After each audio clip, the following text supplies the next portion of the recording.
Então, boa tarde a todos e a todas. Bem-vindo ao quinto encontro do Seminário Virtual do Lafronte. Hoje nós estamos com o professor Douglas Toledo Pisa, que é professor assistente de Relações Internacionais na Lafayette College e pesquisador da Zolberg Institute on Migration and Mobility. Foi bolsista CAPES e fellow do Comitê de Resgate Internacional. Tem doutorado e mestrado em Sociologia pela New School for Social Research, é mestre também em Sociologia pela Universidade de São Paulo, de onde possui título de bacharel em Relações Internacionais. Suas áreas de interesse são fronteiras, migração e mobilidade, sociologia econômica, economia política e antropologia do Estado. Seus interesses de pesquisa incluem migrações chinesas, zonas econômicas especiais, mercados e informalidade, e sua pesquisa atual foca na condição de mobilidade de imigrantes em circuito comercial em Cidade Leste, cidade fronteiriça paraguaia, e São Paulo, maior cidade brasileira. Para compreender essa questão, analisa economia política e ilegalismos. Também eu queria agradecer a presença do professor Douglas com a gente nessa tarde de hoje, e todos que estão aqui presentes. O professor vai apresentar, né, a pesquisa dele sobre a consolidação e transformação de leis fiscais e tributárias do comércio de reexportação em Cidade Leste. Professor, seja bem-vindo, muito obrigada, passo a palavra.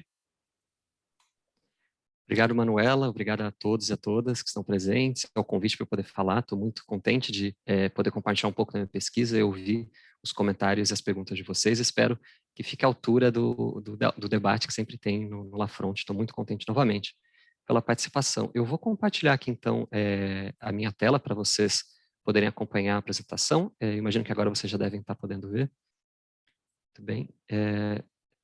E vou tentar manter minha apresentação em torno de 30 minutos, talvez um minutinho a mais, tomo a liberdade se eu estiver passando, e se for preciso eu deixo um tempo para o final, algum tema que precisar ser elaborado com mais profundidade, para não ultrapassar e tomar o tempo da discussão. Mas, como a Manuela apresentou, hoje eu vou estar apresentando a minha pesquisa sobre a consolidação e transformação das leis fiscais e tributárias do comércio de exportação em Cidade do Leste, e eu gostaria de estruturar minha apresentação em 5 partes. No começo eu quero falar brevemente sobre a pesquisa, uma descrição de como ela foi feita, e depois 4 partes analíticas, dos momentos e das temáticas mais importantes sobre as políticas tarifárias e fiscais aplicadas ao comércio de fronteira, que são a Zona Franca, a evolução das políticas tarifárias e fiscais aplicadas especialmente ao comércio de fronteira, os desafios que surgem no momento de integração, de liberalização comercial mundial e de integração no âmbito do Mercosul, e, finalmente, a formalização do comércio sacoleiro, ou pelo menos a tentativa de, no Brasil e as reverberações disso no Paraguai. Então, sobre a descrição da própria pesquisa, aqui eu tenho 2 fotos para compartilhar, que mostram como, mais ou menos da mesmo ângulo, da mesma perspectiva, o que viria a ser o centro do Estado Leste, ou a via onde concentra uma parte dos comércios. A foto à esquerda da tela é de 76, e ela mostra o primeiro edifício comercial misto, na verdade, mas até então, e hoje comercial, tendo sido erguido, que é o Jabai Center, e à direita, também da aduana, que é o mesmo ponto focal da onde a primeira foto foi tirada, uma foto muito mais recente, de 2016, que mostra como a cidade transformou-se bastante rapidamente em direção a esse espaço de compras, de importação e revenda de produtos. E é muito interessante porque a dinâmica do Estado do Leste, muitos podem estar familiarizados, outros não, ela gira em torno desse comércio, não é apenas isso que é o motor da cidade, mas um pouco da minha fala e meu argumento é que ela foi erguida para se tornar o que ela veio a ser. Então é muito interessante como isso é perene na história do Estado do Leste e marca a tentativa de manutenção desse comércio pujante. E é um comércio que ele agloba de tudo, tem um espaço comercial onde as pessoas compram do Paraguai para o consumo interno, mas o consumo doméstico é muito menor do que o consumo para o público brasileiro, sobretudo, e também argentino, que a Tríplice Fronteira é logo ali, né? A Cidade do Leste, ela própria não faz divisa com a cidade argentina de Porto Iguaçu, vou mostrar um mapa em seguida, mas existe esse comércio de ocasião dos turistas compristas, e é esse o nome oficial que é dado também no Paraguai, mas obviamente existe um comércio de exportação, com escala de exportação e procedimentos de reexportação, assim como um comércio de escala de reexportação, mas que é feito através do circuito sacoleiro e de outras formas de escoamento dessa mercadoria. Então, tem uma gama de diversas práticas que acontecem no entorno dessa cidade aí, que a gente pode ver a transformação que aconteceu ao longo de poucas décadas. Este aqui, então, é o mapa que eu estava comentando, né? Mostra no subcontinente da América do Sul e depois na tríplice fronteira entre Brasil, Argentina e Paraguai, a localização de Cidade do Leste, né, que faz divisa e tem a ponte que comunga com Foz do Iguaçu, e é próximo da cidade de Porto Iguaçu, na Argentina. O mapa também mostra, como vocês podem ver, talvez é em inglês a legenda, mas basicamente um discurso, né, ele reproduz um discurso típico sobre a região, que marca a região como falta de leis, falta de ordem, presença de caos ou de crimes internacionais, e é uma ideia muito típica de que o comércio ele existe porque essas condições existem, e sobretudo de que é pela falta de regulação que se tem o tipo de comércio que existe. E o meu argumento vai exatamente ao contrário, eu tento desafiar um pouco essa ideia e mostrar como é que é feito esse processo de criação e proliferação de várias leis e regulamentações que possibilitam a Cidade do Leste se tornar o que é hoje. Então, qual é o objetivo da minha pesquisa? Basicamente, analisar o papel das políticas tarifária e fiscal no Paraguai, no tocante à origem, consolidação e transformação do mercado de fronteira em Cidade do Leste. Então, algumas políticas são específicas para a Cidade do Leste, sobretudo as fiscais e algumas tarifárias de exceção, mas algumas políticas são também universais ao Paraguai, mas foram pensadas no âmbito do comércio de fronteira em Cidade do Leste e depois expandido para outras regiões fronteiriças no Paraguai. E a questão de pesquisa que eu me coloco é como então a cidade se transformou nesse mais importante entreposto comercial na articulação de fluxos legais e ilegais de produtos.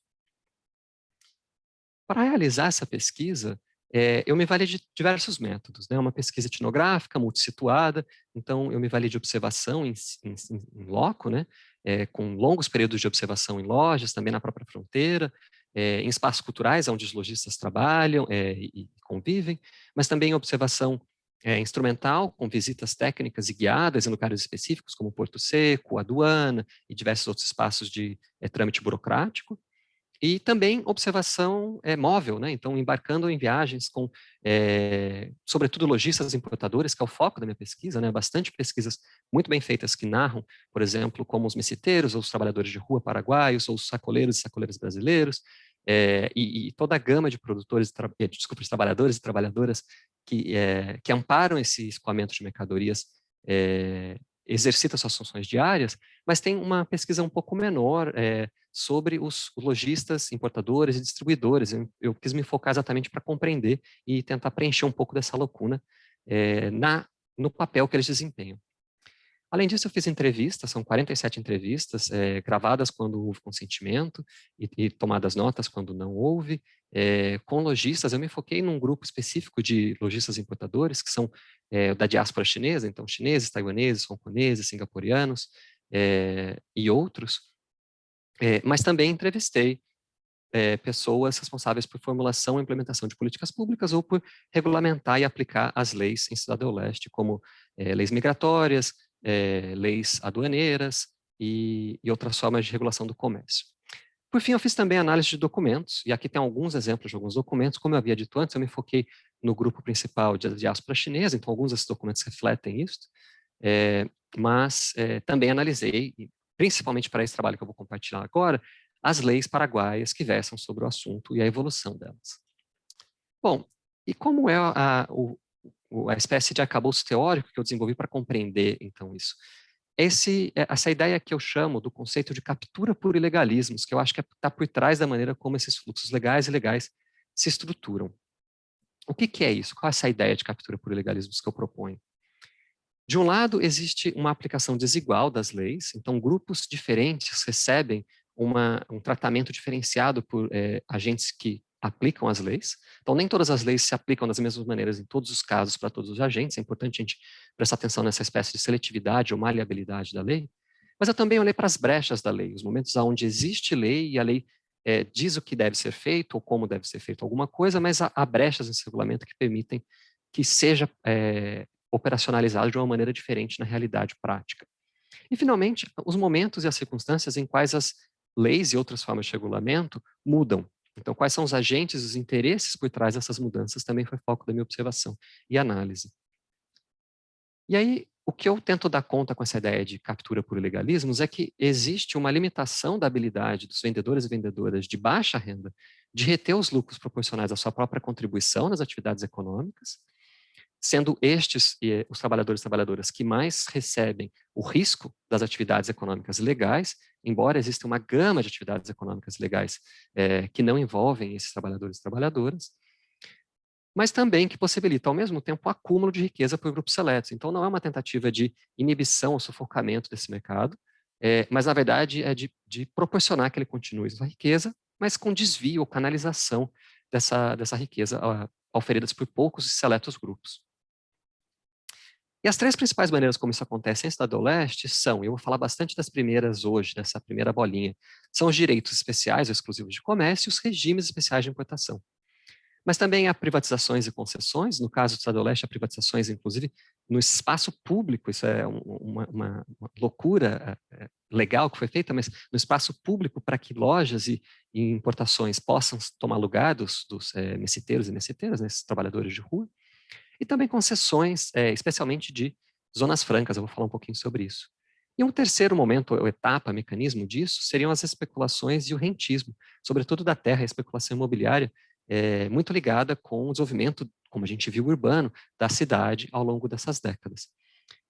Eu não vou me deter muito aqui digamos assim, na minha filiação teórica, como eu me insiro nesse debate, qual é o diálogo que eu estou propondo, mas se tiver interesse eu posso falar na discussão depois. Basicamente é uma discussão com a teoria marxista, especialmente naquilo que diz respeito a mercados informais, então uma aplicação da ideia de acumulação por expoliação para mercados informais, e existe um entendimento, mas é pouco aplicado para mercados informais, sobre a maleabilidade da lei e a função da lei no pensamento marxista, mas eu tento comparar e contrastar isso com outras formas de pensamento, inclusive uma que me informa muito, que é a teoria dos legalismos de Michel Foucault, desenvolvida por pesquisadores brasileiros e fora do Brasil, que basicamente diz que existe uma maleabilidade da lei para a funcionalidade do poder, para a operacionalidade do poder, e uma espécie de pensamento decolonial, sobretudo no que tange respeito à ideia de que a lei é maleável como uma forma de colonização do território, no pensamento de colonização por povoamento, né, o settler colonialism, essa vertente teórica especial que diz que é através da aplicação seletiva e maleável da lei que se desenvolve uma política econômica e uma economia política das funções de poder. O meu argumento, e aqui eu vou encerrar essa primeira parte, é que o mercado de fronteira Estado do Leste, então, é um produto de uma complexa, extensa e contraditória regulação que contribui para aumentar os legalismos de importação, venda e contrabando. E aqui contrabando eu entendo no sentido mais amplo, não no sentido da lei brasileira, porque em diversos países tem uma configuração diferente, mas o ponto final disso, a combinação disso é que gera condições de possibilidade de captura de riqueza, nos termos em que eu estava falando, dessa riqueza que circula pela fronteira. Muito bem, aqui eu trago para vocês, muito brevemente, a cronologia desses regimes especiais de importação, que eu vou falar em detalhe, mas não em maneira cronológica a partir de agora, e sim em maneira temática. Então, só para mostrar que desde o surgimento de Estado do Leste, Estado do Leste foi criada em 57, e desde os anos 60, na verdade, desde quando ela foi criada havia um debate, e foi implementado desde os anos 60, uma concessão de Zona Franca. Existe também um outro momento, outros momentos onde novas zonas francas vão surgir, vão haver concessões, mas existe também regimes especiais de turismo, começando em 72, regimes especiais de tarifa, começando em 72, e também fiscais, começando em 90, que é esse regime especial de turismo, e existem momentos de transição nesse regime, muito pela presença do Mercosul e pelas tentativas de formalização no lado brasileiro. Como eu disse, vou falar um pouquinho mais em detalhe nos próximos slides, então aqui é só para a gente voltar, se alguém quiser fazer uma pergunta depois eu posso responder. Sobre as zonas francas, né, como eu entendo, então, a presença e a pertinência das zonas francas em Cidade do Leste? Eu entendo elas na chave da exclusividade e de uma distribuição seletiva da oficialidade. Então, já existia formas diferentes de comércio, mesmo antes de haver a ponte. Aqui tem uma foto da Ponte da Amizade, que foi construída pelo Brasil, num acordo entre os dois países, para ligar essa cidade nascente, e para ligar, na verdade, Assunção ao porto de Paranaguá, permitindo uma ligação direta do Paraguai ao mar, um acesso direto do Paraguai ao mar. Mas, basicamente, a ideia é que é no entorno desse momento, e desde a criação da cidade, como eu havia dito, que vai surgir uma preferência por uma seletividade e uma exclusividade, um monopólio de um regime especial de importação. Então, uma das características disso, eu vou me ater nela por um segundo, é a conceituação de fronteira que os planejadores da Doleste tinham. Qual era a ideia por trás dessa conceito vernacular de fronteira que os planejadores da cidade tinham? Bom, primeiro uma visão de futuridade, né, que iria se estabelecer algo novo nesse lugar. Depois, uma ideia da fronteira como relação social. E aqui, também do ponto de vista teórico, é importante salientar o pensamento da fronteira como uma relação social. O filósofo francês Etienne Balibar vai propor essa ideia exatamente de que não podemos pensar a fronteira como algo físico, ou mesmo geofísico, e nem mesmo na maleabilidade da fronteira, né? Então, a fronteira pode ser externalizada para práticas de controle externos ao território nacional soberano, internalizada nas formas de controle internas, ela pode ser fragmentada, como territórios aduaneiros específicos e recortes que são ad hoc, né? São existentes apenas para uma funcionalidade. Mas não é apenas disso que se trata. Quando a gente pensa a fronteira como uma relação social, a gente pensa a fronteira a partir de qual é a diferenciação que ela propõe, qual é a diferença ontológica que ela cria ou exacerba e que se expressa através dela de uma maneira que não existiria se não fosse a fronteira. Então é muito interessante olhar para a fronteira exatamente nesse ponto de encontro e de criação de diferenças. E a diferença que existia aqui, que foi capitalizada pelos proponentes da cidade, é o diferencial de preço das duas economias, a economia paraguaia e brasileira. Então, a macro-relação social que a fronteira expressa é uma relação de desigualdade, sobretudo do modelo de desenvolvimento diferente. Então, o preço do trabalho é diferente, o preço do consumo é diferente, a possibilidade de compra, o poder de compra das economias são diferentes. Isso se expressa na adoção de um modelo de desenvolvimento diferente no Paraguai do que tinha no Brasil e em alguns outros países da América Latina. O Brasil, por sua vez, era protecionista, uma tentativa de consolidação e ampliação do mercado interno, e o Paraguai, uma espécie de ultraliberalização para acesso de bens de consumo, escoamento de algumas commodities. Pois bem, vou voltar para outros pontos da formação das zonas francas, do pensamento que inclui as zonas francas na origem da conceituação da cidade.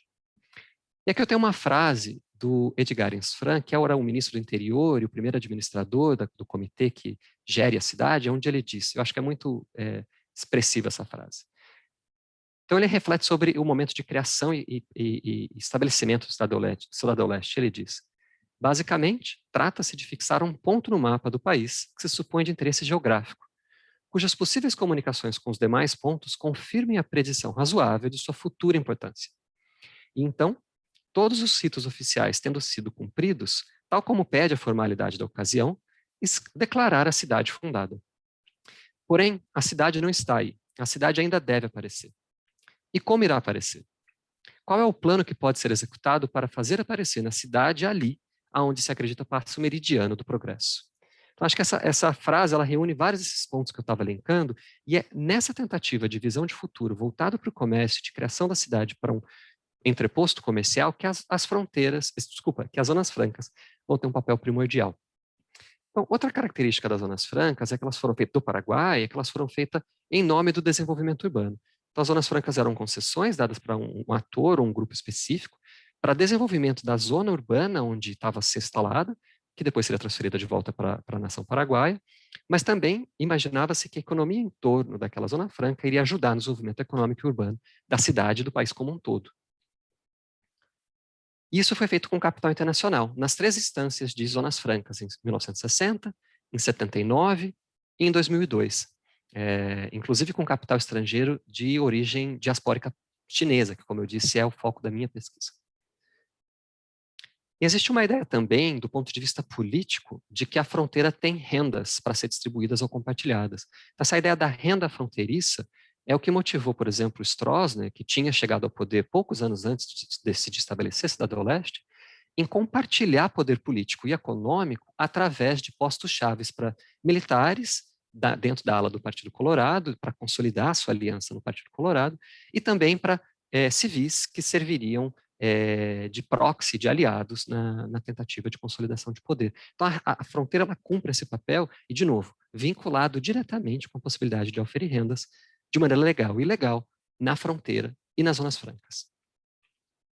Isso faz parte do que a gente pode chamar de marcha para o leste paraguaio, né, que é um encontro uma tentativa de colonização interna de terras do país com participação estrangeira, seja de capital ou de imigrantes, que tem diversas expressões. Então, no Estado do Leste a gente vê com lojistas, importadores, diversos grupos nacionais, em outras faixas da franja de fronteira com brasiguaios e colonos da terra, em outras faixas também com menonitas, grupos religiosos, foram parte, inclusive, de um processo evangelizador dos grupos indígenas da fronteira. Então, a gente pode ver que esse é um processo bastante multifacetado e complicado.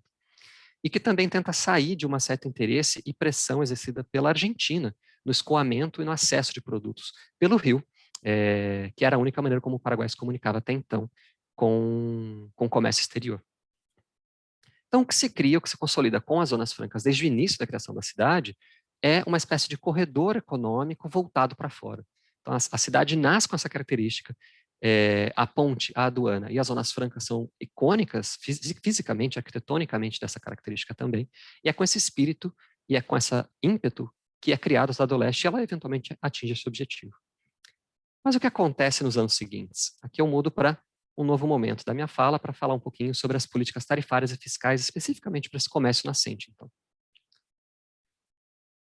eu explico essa função do que vai acontecer, sobretudo nos anos 70, mas desde então até os anos 90, com a ideia de em trânsito, que inclusive eu tomo de uma legislação paraguaia que tenta entender que tem uma exceção que deve ser feita para os bens que estão em trânsito, que não são originados e nem destinados ao público paraguaio. Mas eu também falo que isso é uma forma de determinação ou indeterminação proposital como ferramenta de governo. Então, eu trago aqui ideias de paroxismo normativo, ou seja, um ataque desenfreado de regulações, eu analiso várias delas, vou falar apenas de poucas, mas também da ideia de uma regulação por ambiguidade, ou seja, é possível estabelecer um critério de regulação pela gama de leis que se podem aplicar em contextos diferentes ou semelhantes. Essas ideias não são minhas, mas elas informam a minha ideia de indeterminação proposital.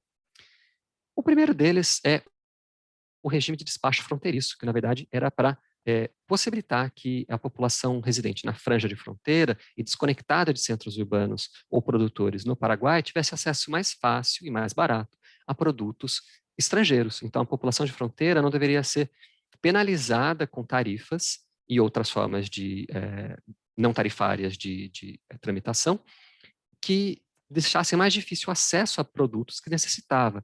A ideia original era, e existem vários países, o Paraguai não foi o único nem o primeiro a estabelecer, e alguma versão disso existe até hoje. Mas o que é interessante é que com o regime de despacho fronteiriço, que começa em 72, permite-se então uma espécie de contrabando triangular muito forte. Então, produtos de origem não paraguaia entram indocumentadamente ou documentadamente, mas saem com uma documentação falsa ou falsamente representada, e isso gera uma espécie de contrabando do Brasil ao Paraguai e vice-versa muito alto, com trabalhos analisados sobre desde o café, o Paraguai não produzia café, isso tornou um grande exportador de café para o Brasil, que era o maior produtor na época, por exemplo, depois o cigarro e outros produtos, né? Eventualmente chega alguma coisa disso, se aplica também ao comércio de eletrônicos, mas o comércio de eletrônicos e outros produtos muito importantes de luxo no regime, na franja de fronteira do Estado do Leste, se aplicam mais para essa outra bolinha aqui do regime de despacho em trânsito, também começando no mesmo ano de 1972, mas que propõe então uma redução tarifária universal. Ou seja, as tarifas todas seriam reduzidas. Então, as tarifas já eram praticadas em nível menor no Paraguai do que com relação ao Brasil, mas foi nas zonas francas e nessa exclusiva possibilidade de uma concessionária de zona franca importar para reexportar, que se cria esse comércio pujante. Desde o começo, os diplomatas brasileiros alegam, por exemplo, um número enorme de contrabando e um número de ataque à tarifa protecionista brasileira. Isso tem nas caixas de análise, né, dos telegramas entre as representações diplomáticas de Assunção e em Brasília. Então é muito interessante olhar como as zonas francas propiciam o começo disso, mas depois o comércio vai tomando um volume maior, que é necessário ampliar isso para uma gama de lojistas. E existe uma pressão, então, desses importadores, ou querendo ser importadores, para que eles também tenham acesso a esse produto de um valor diferenciado, com uma tarifa mais baixa. Então, grupos importadores ou grupos de lojistas nos dois lados da fronteira do Brasil também pressionaram para que isso acontecesse e, eventualmente, mudaram para o lado do Paraguai com essa redução tarifária universal em 72. E é nesse momento onde a maior parte dos grupos de importadores vai se estabelecer no Paraguai. E é aí que a gente vê o grande boom da cidade. E entre o final da primeira Zona Franca e o começo da segunda, a gente tem quase um hiato de 10 anos aí, exatamente por uma disputa muito forte entre os antigos concessionários, um grupo de pessoas que tentava se tornar concessionária de novas zonas francas, e um grupo de outras pessoas, lojistas e importadores, que queria, na verdade, a redução tarifária universal. Então, esse hiato de 10 anos entre as zonas francas se explica por conta dessa disputa de interesses. E o despacho de trânsito, o regime de despacho de trânsito, vai surgir como uma medida paliativa e universal, ou melhor, paliativa e aberta, para esse maior grupo de importadores e lojistas.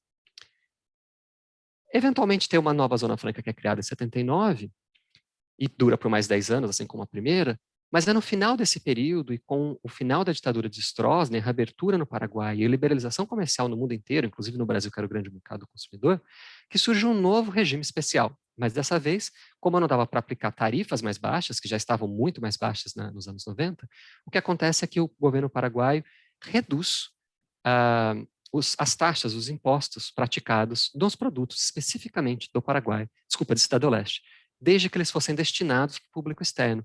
Então, o regime especial de turismo de 90, ele vem no pacote de uma legislação fiscal muito mais ampla, toda ela facilitando investimento e escoamento de commodities ou produtos de exportação ao longo do Paraguai, do território paraguaio, mas ela também, especificamente, fala sobre redução fiscal para esses produtos em trânsito em Cidade do Leste, e que depois vai ser estendido para Encarnación, Pedro Juan Carvalheiro e Salto de Guairá, outros lugares que fazem fronteira com a Argentina e com o Brasil.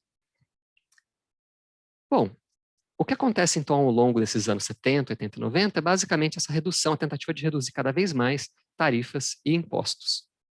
Mas o que acontece nos anos 90? Nos anos 90 a gente tem desafios adicionais, como eu disse, a liberalização mundial, e o Brasil começa a se liberalizar muito fortemente, dentro de uma agenda neoliberal imposta pelo Consenso de Washington e pela escolha dos governos democráticos da época. Mas também existem desafios pertinentes que existem no âmbito da regionalização ou da integração regional do Mercosul. Quais são? Bom, o Paraguai tenta burlar um pouco disso de diversas maneiras, eu vou explicar agora. O Mercosul ele surge com o Tratado de Assunção em 91 com uma ideia de tentativa de estabelecer o livre comércio. Então, haveria livre comércio entre os países membros ou os países fundadores e depois os países membros que aderirem. Porém, em poucos anos viu-se que isso não estava sendo possível e havia, inclusive, tentativas de atravancar uma negociação, sobretudo entre Brasil e Argentina, com biodiesel e setores de manufatura muito de bens intensivos de capital, como carros, por exemplo. E aí, então, se estabelece com o Protocolo de Ouro Preto uma tentativa menos ambiciosa de que esse processo de regionalização fosse uma união aduaneira. O problema é que, no âmbito das negociações, Brasil e Argentina viram o Paraguai sempre como uma tentativa de perforar ou de vazar essa união aduaneira. Então, esse comércio de exportação pujante, legal e ilegal, desde Cidade do Leste e de outras zonas de fronteira, foi visto por esses dois países como uma tentativa de burlar e de perforar essa união aduaneira perfeita que tentava estabelecer. O que acontece, então, é que se o Mercosul existe com essa força e com a tentativa de união aduaneira, em teoria, ele representa o fim do comércio de fronteira em Cidade do Leste, porque ele abafa esses diferenciais de preço que foram originários do comércio, que foram propositivos para a criação da cidade.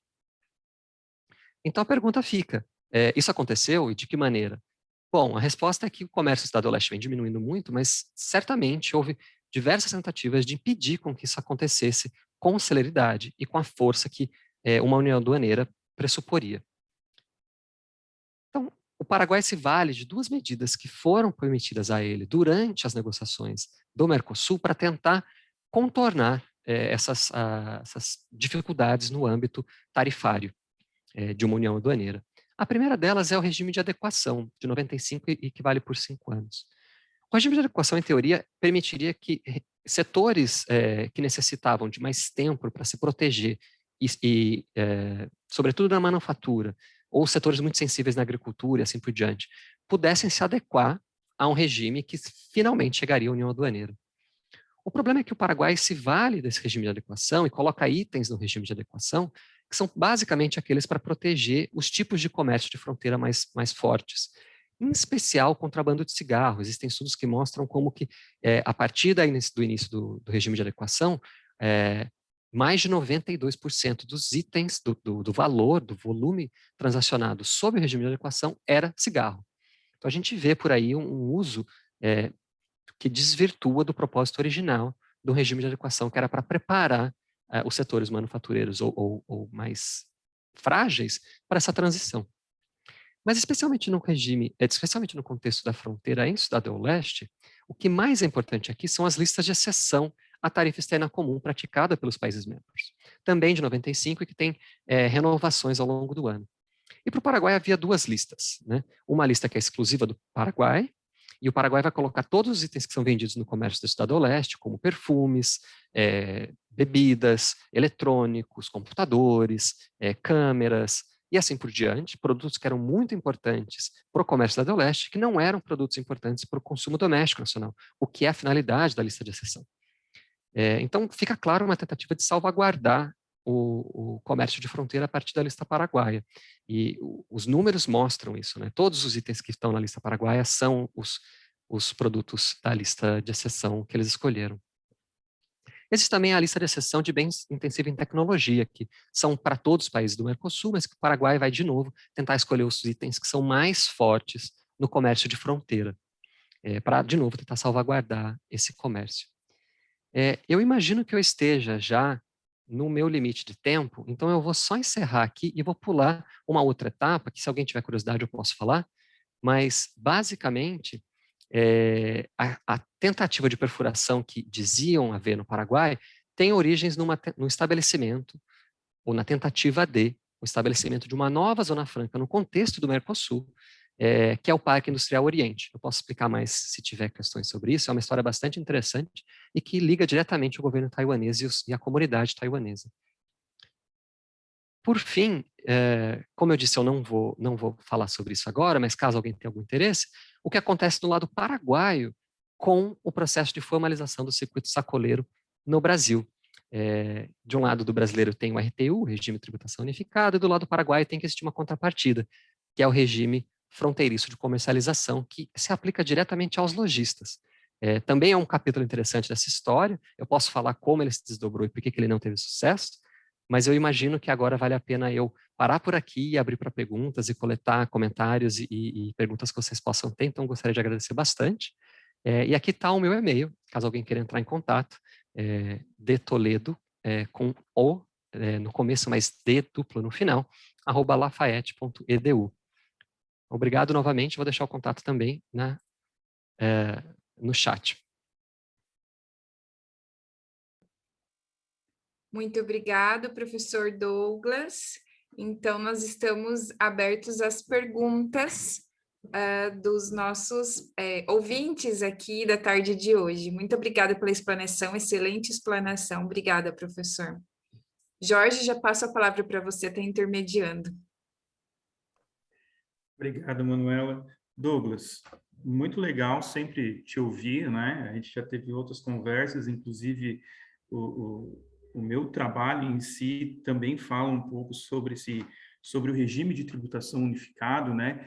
E bem nesse finalzinho que tu ia falar sobre essas características, a gente fica um pouquinho, sabe, né? Parece que ficou uma curiosidade sobre essa questão, né, do RFC do Paraguai, né, se eu não me engano, e o RTU do Brasil, né? E eu, né, antes de tudo, eu gostaria de fazer uma pergunta para ti com relação a isso, né? Se o regime de tributação unificado, que é o regime que tributa, no caso aqui o Brasil, e as similaridades, de certa forma, com o RFC, né? Se existe alguma similaridade com relação à tributação dessas mercadorias que são oriundas de distintos países, né? Mas que em algum momento se tornam legais, por exemplo, né? E eu gostaria que tu falasse um pouquinho sobre isso. Obrigado, Jorge. Obrigado pela pergunta. Tenho uma oportunidade de tomar, então, um pouco mais de tempo aqui para falar sobre isso. É uma pena que eu imaginei que ia dar conta de falar em 30 minutos, mas eu queria também cobrir bastante, com bastante detalhes, a fundação e a evolução, né, dessas tarifas. E agora tenho a oportunidade de falar um pouco mais sobre o RFC. Bom, o RFC, como eu disse, ele surge como uma contrapartida obrigatória ao RTU. Então, a primeira característica que a gente vê aí é que existe uma espécie de extraterritorialização do processo regulatório brasileiro, né? Então, uma lei que é brasileira, em essência, a que cria o RTU, um regime de tributação unificado, com a tentativa de formalizar o circuito sacoleiro, ela acaba necessitando que do lado paraguaio exista um regime apropriado para que tenha validade nos produtos que escoam baixo esse regime de RTU no Brasil. Então, essa é a primeira grande característica. A segunda grande característica importante é a maneira como, no Brasil, isso dialoga com um momento mais amplo, no governo Lula da Silva, de tentativa de formalização de vários circuitos econômicos informais.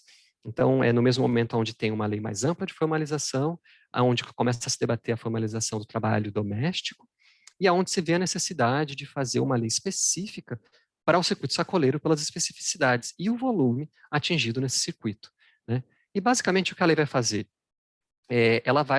A lei do RTU, né, a lei brasileira, ela vai dizer que é preciso cadastrar essa pessoa que era até então sacoleira, uma pessoa que queria vir a ser um sacoleiro, uma sacoleira, baixo o regime de tributação unificada sobre a figura jurídica do MEI. Então, necessariamente precisa ser um microempreendedor importador para você se transformar numa pessoa que a gente costuma chamar de microempresa importadora. Então, né, o MEI, o microempreendedor individual, no contexto do RTU, se torna uma microempresa importadora. Então, a pessoa ela é duplamente juridificada, né? Ela vira uma empresa nela própria, né? O que eu acho que é representado muito forte por essa ideia de carregar uma caixa ou uma sacola com você para a tentativa de escoar esse produto. Mas é óbvio que isso tem alguns limites, né? Existe uma espécie de ficção jurídica que você pode ser estabelecido com uma lei como essa. Porque ela necessita que a pessoa declare os bens na aduana voluntariamente, brasileira, no lado brasileiro, conforme ela ingressa do Paraguai. Então, é esse que é o DRTU, né, a declaração de RTU. Mas para ela conseguir fazer isso, ela precisa que esse bem, ele próprio, seja comprado num regime e num local estabelecido no Paraguai, que adira, né, que tenha aderido ao regime fronteiriço de comercialização. Então, não é qualquer produto que, mesmo que a pessoa tenha se tornado um microempreendedor, uma microempresa importadora, que ela vai conseguir importar para o Brasil legalmente, baixo o regime de RTU. São alguns produtos dentro de algumas lojas que aderem. Então, o RFC, ele passa no Congresso Paraguai, depois ele tem um decreto que regulamenta com total cooperação, e na verdade a gente pode até usar uma palavra mais forte do que cooperação, com um exercício extraterritorial de regulamentação do governo brasileiro, para ditar quais seriam as formas de estipular qual é o procedimento correto, como esse produto deve transitar pelo lado paraguaio.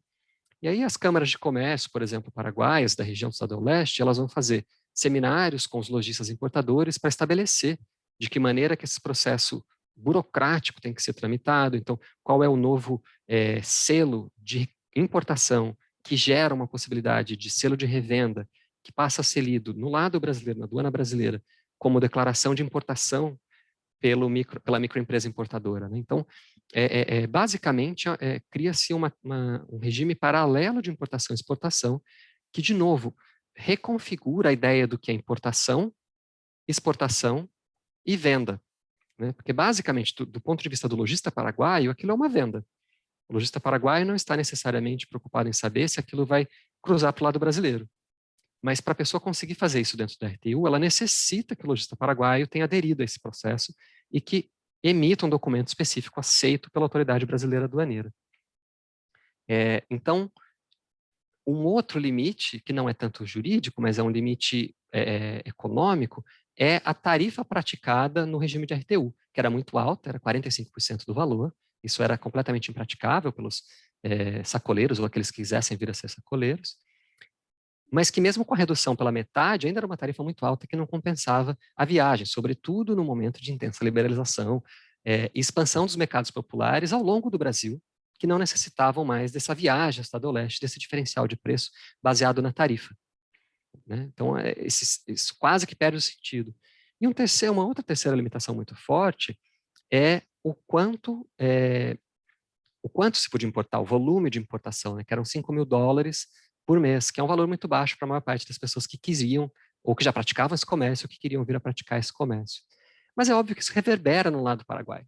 Primeiro porque tem uma pouca adesão, muito baixa, apenas 5% das empresas registradas no regime especial de turismo, que é aquele que que reduz as tarifas, desculpa, os impostos, como imposto seletivo ao consumo, como imposto sobre valor agregado, imposto de renda da empresa, então aquilo não entra para o imposto de renda da empresa, e assim por diante, tem um número muito maior, infinitamente maior de empresas, cerca de 5 mil, dependendo do ano, que vão aderir ao regime especial de turismo. E apenas 5% desse número, muito baixo, vai aderir ao regime de RFC. Né? Então, a gente vê por aí que tem uma resistência do lado paraguaio. Por outro lado, é importante salientar que a maior parte das grandes empresas importadoras de produtos eletrônicos, que é onde o RFC vai fazer maior diferencial, porque tem um valor agregado muito grande e uma tarifa praticada no Brasil ainda muito alta, ele aparece. Então, as empresas que estão registradas, mesmo que poucas, talvez sejam as mais importantes ou que mais estrategicamente se beneficiariam desse tipo de regime. E a gente tem que sempre lembrar também que isso abre a possibilidade, de novo, essa ideia da indeterminação proposital, né, regulação por ambiguidade. Isso abre a possibilidade dos lojistas e dos revendedores de baixo regime de RTU de aplicar uma maleabilidade com os produtos que estão sendo importados. Então, às vezes, é importante que você tenha produtos declarados e depois você vai tentar negociar o quanto daquele produto que não é declarado, que foi pego eventualmente em alguma fiscalização. Ou o tipo de produto que está representado na declaração, que não é necessariamente o mesmo que existe no carro da pessoa, ou numa van, ou num ônibus.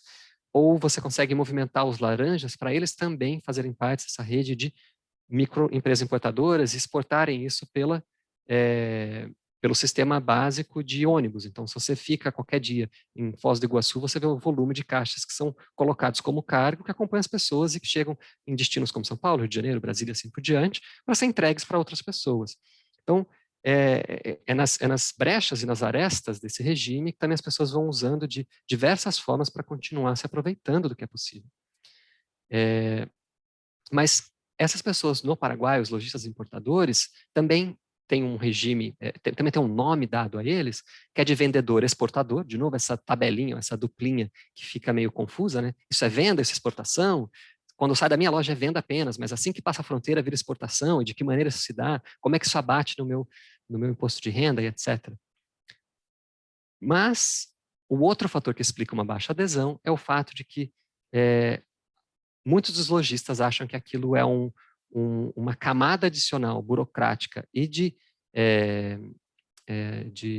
documentos, né, que pode ser eventualmente usado contra, né, esses lojistas em alguma espécie de auditoria fiscal que é feita no Paraguai.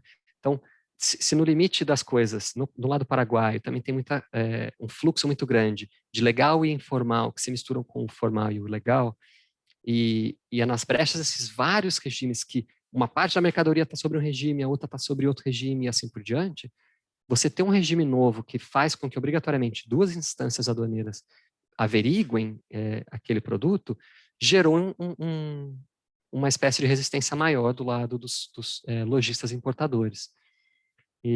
Então é isso, tem até um regimezinho, um esqueminha burocrático dos passos que a pessoa que adere ao RFC tem que fazer no lado paraguaio, como é que o produto ingressa na loja, como é que ele sai da loja, como é que ele passa pela aduana paraguaia, e depois como ele não precisa mais passar pela aduana paraguaia, mas existe um código de barra que reflete quando ele passa pela aduana brasileira, e a integração dos sistemas de inteligência e de verificação dos dois lados da aduana, que eu acho que é muito interessante de olhar, né, para o RFC realmente como uma contrapartida necessária ao RTU. Né? Geralmente a gente consegue entender um pouco mais o processo lá do brasileiro, mas eu acho fascinante olhar como do lado paraguaio necessitou também construir um regime para que desse conta dessa tentativa brasileira. Beleza, muito obrigado. Tive contemplado aí a minha dúvida e proponho aos colegas, né, que estão aqui nos vendo e nos ouvindo, né, para que a gente possa fazer um bloco, né, com 3 perguntas, né, acho que até para a gente poder otimizar a questão do próprio tempo, né, dinamizar, enfim, para que a gente possa explorar um pouquinho mais aqui o Douglas, né, que é uma oportunidade que a gente está tendo de trocar uma ideia sobre uma questão tão truncada, né, tão complexa como a nossa a nossa fronteira é de fato, né? Principalmente nesse limiar legal e ilegal, né? Que nós temos.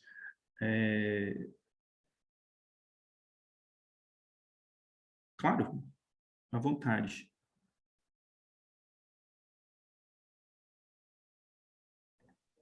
Eu, depois da Cida, também quero participar. Beleza. Podemos fazer um bloco com 13, então? Né? Então, Cida, por gentileza, a palavra é sua.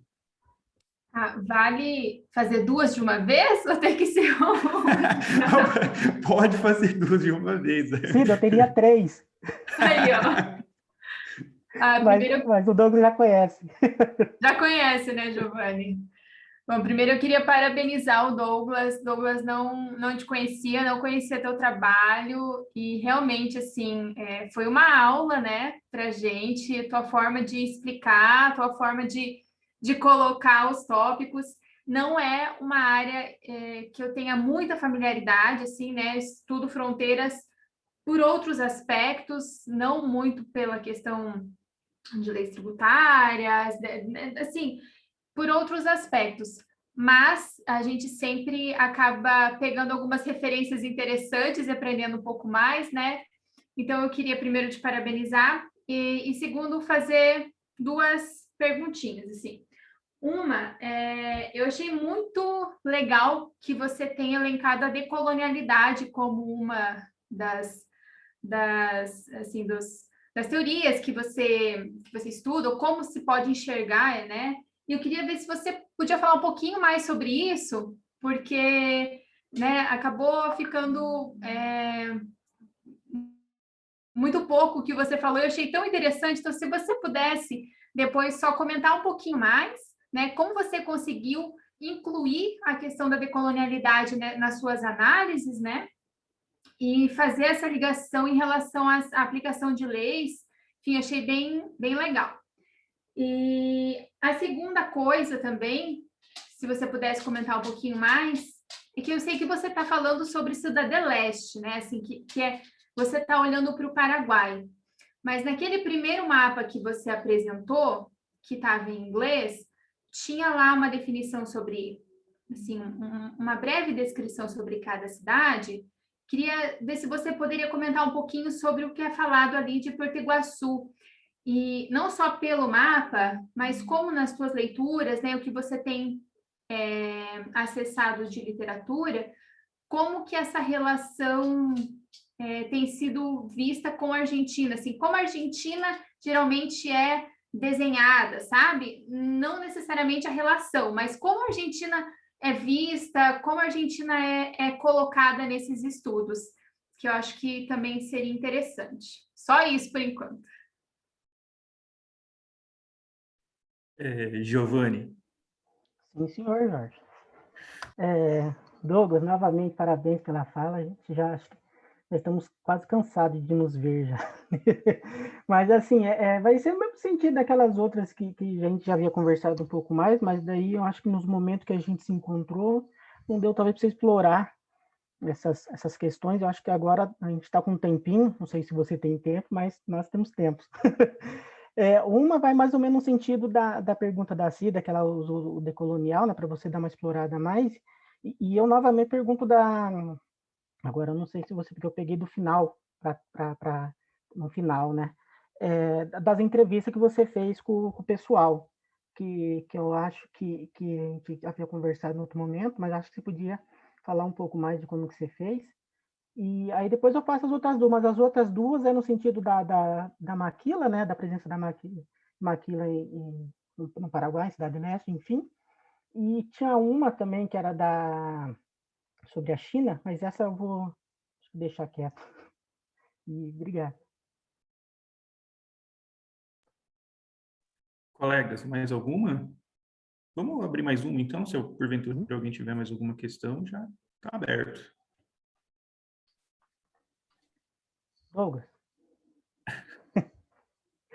Eu não sei se você faz também, a Cida falou, também não trabalho muito nesse ramo do qual você fez a pesquisa, o meu é com sujeitos transfronteiriços, né, trabalhadores, sobre os ambulantes, mesiteiros, enfim, passadores. Você tem algum trabalho, alguma discussão nesse sentido desses trabalhadores que passam mercadoria, ou até mesmo, né, os formigas, laranja, enfim?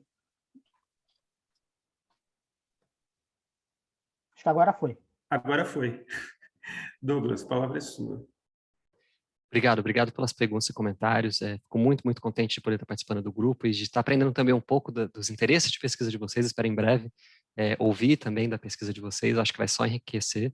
E quanto mais a gente olha para a fronteira a partir desses múltiplos pontos de entradas e contrasta diferentes experiências, eu acho que a gente aprende muito mais sobre ela. Então, fico muito contente mesmo.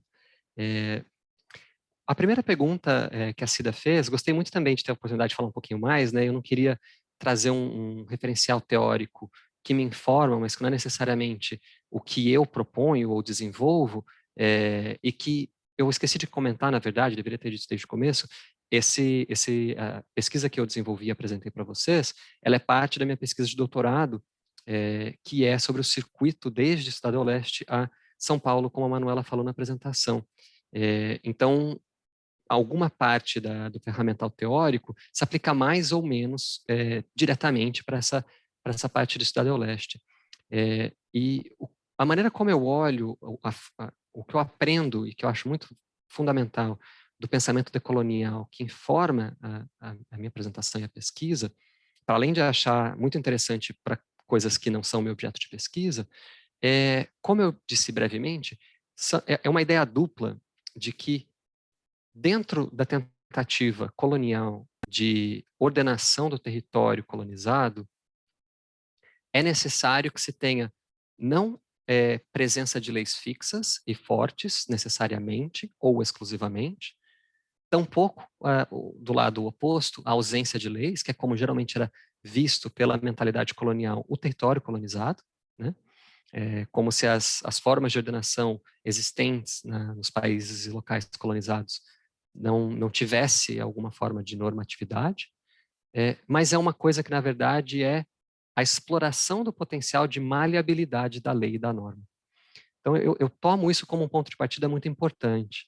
E isso é presente tanto nas tentativas de autonomia, de dessubjetificação dos sujeitos históricos que se insurgem contra a colonialidade. Então, a gente vê exemplos disso em Fanon, a gente vê exemplos disso em Gandhi, em outras formas e variedades que podem nem necessariamente se enquadrar no pensamento decolonial, mas que informam a luta anticolonial.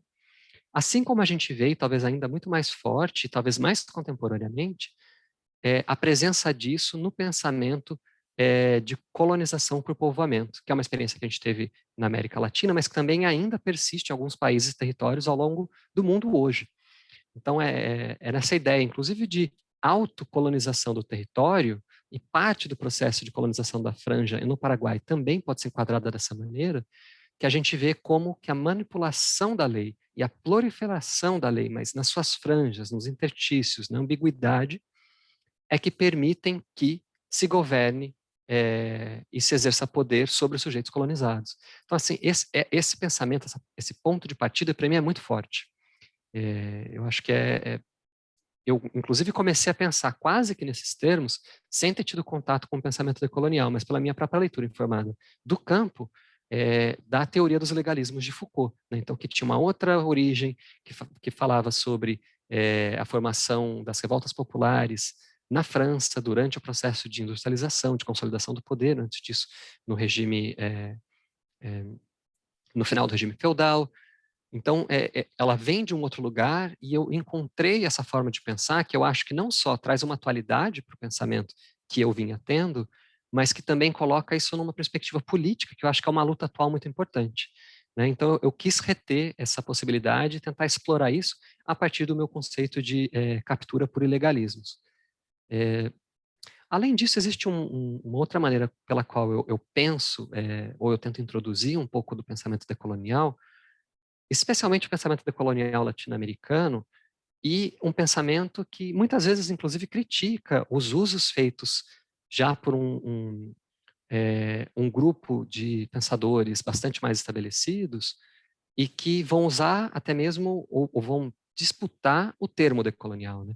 Então, uma autora que me informa muito, a Aymara, a Silvia Rivera Cusicanqui, que vai falar, bom, decolonial, até o termo me parece colonial de novo, porque usa um neologismo que vem do francês, né, esse D, sem o S, que cai, que não cai. Claro, tem um pouco de querelas aí entre quem pode falar desse lugar de fala do sujeito decolonizador, né, e muito da luta dela talvez seja com pensadores que estão radicados nos Estados Unidos, com linhas de pensamento, pesquisa e fomento nos Estados Unidos, mas eu imagino que essa crítica é muito válida, porque, de novo, ela faz a gente pensar e revisitar, no meu caso, a fronteira, a partir de quais são as vozes silenciadas, tanto de produção do conhecimento não acadêmico, quanto de produção de conhecimento em circuitos acadêmicos de menor difusão. Então, uma coisa que eu quis fazer muito aqui foi ler as pessoas paraguaias que estavam pesquisando sobre o assunto, assim como o que eu tive acesso de obras de taiwaneses ou da diáspora chinesa. E, é claro, é sempre imperfeito, eu também venho do meu lugar de fala, eu não posso ocupar lugares que não são necessariamente os que eu pertenço, mas esse exercício autocrítico de reflexividade, para mim, era muito importante, né? De tentar falar, bom, como que eu posso olhar para a fronteira, não só da perspectiva de um brasileiro que tem experiência com o mercado sacoleiro, ou circuito sacoleiro, mas de outras experiências e do conhecimento produzido por as pessoas nas ruas, né? Eu acho que é sempre imperfeito, eu não vou conseguir chegar numa maneira de expressar isso e de teorizar isso de outras formas, mas talvez não seja preciso. Talvez o que seja preciso é amplificar nos espaços e oportunidades que eu tenha essas vozes e essas oportunidades. Aparece menos nessa apresentação, exatamente por se tratar de uma coisa tão burocrática e normativa, né, de Estado. Claro que eu tento colocar matizes aí para ver quais são os interesses e atores por trás, porque essas mudanças acontecem, mas ainda assim achei mais difícil colocar aqui. Mas em outras partes do meu trabalho, eu tento alavancar isso e mostrar os relatos das pessoas implicadas no comércio sacoleiro. Mas não necessariamente apenas os sujeitos, por exemplo, como o Giovanni estava perguntando, que eu acho que tem pesquisas excelentes sobre o assunto, que eu me informo com elas, né, sobre o assunto, e estou louco para conhecer um pouco mais a do Giovanni, por exemplo, mas eu acho que é muito importante esse exercício. E é nessa chave que eu entendo. Com relação ao mapa, e na verdade, como a Argentina é vista, eu queria falar, acho que tem três elementos chaves para responder essa pergunta. O primeiro é como era vista a Tríplice Fronteira antes da criação do Cidade do Leste. O Cidade do Leste, na verdade, é um marco muito diferencial da conceituação, desculpa, da Tríplice Fronteira. Então, a Tríplice Fronteira, até a virada do século passado, né, ou seja, até o final dos 1800, ela era vista basicamente numa tentativa de cada um dos Estados-nação de colonização da terra de fronteira e de exploração dos recursos naturais, com um completo desamparo à população indígena local. E o que acontece é que isso vai perdurar até o momento, como eu dizia, no final do século XIX, com a primeira expedição brasileira que vai formar uma colônia militar, com uma tentativa de antagonização com a Argentina. Então, aqui a gente tem o primeiro aparecimento da Argentina na Tríplice Fronteira como um fator antagonista, né, e de iminência de guerra ou de preparação para a guerra, e imediatamente a Argentina coloca uma colônia naval em resposta. Então, existe essa disputa de geopolítica em preparo militar, que é basicamente o que vai determinar a construção ideológica dessa fronteira, dessa zona de fronteira, especificamente nesse local, por mais de meio século. Mas com a seção de Stroessner, essa marcha para o leste, essa tentativa de guinada que eu mencionava, que encontra com a marcha para o oeste brasileiro, que já começa nos anos 40, também com o processo de consolidação de terras de fronteira, de zonas fronteiriças no Brasil, expansão da franja agrícola, o que a gente passa a reparar é que o Paraguai, primeiro, quer se tornar um ator relevante no que significa falar da Tríplice Fronteira, e ao fazê-lo, barganha de alguma forma com o Brasil e a Argentina, mas eventualmente gira em torno do eixo geopolítico com o Brasil, com finalidades de diminuir a presença argentina. Então, nesse momento também o antagonismo entre Brasil e Argentina já é muito menor, é sempre existente, mas não tanto em termos de preparo bélico. Então, o que passa é uma espécie de silenciamento, o que acontece, inclusive, propositadamente do lado do governo argentino, que não vai ter interesse em desenvolver o núcleo urbano de Porto Iguaçu, por exemplo, e que vai continuar por muitos anos assim. Um terceiro momento, também relacionado ao comércio, depois da criação da ponte entre Brasil e a ponte Tancredo Neves, entre Brasil e Paraguai, e Argentina, na verdade já nos anos 2000, a ponte foi criada em 85, mas já nos anos 2000, é o duty free.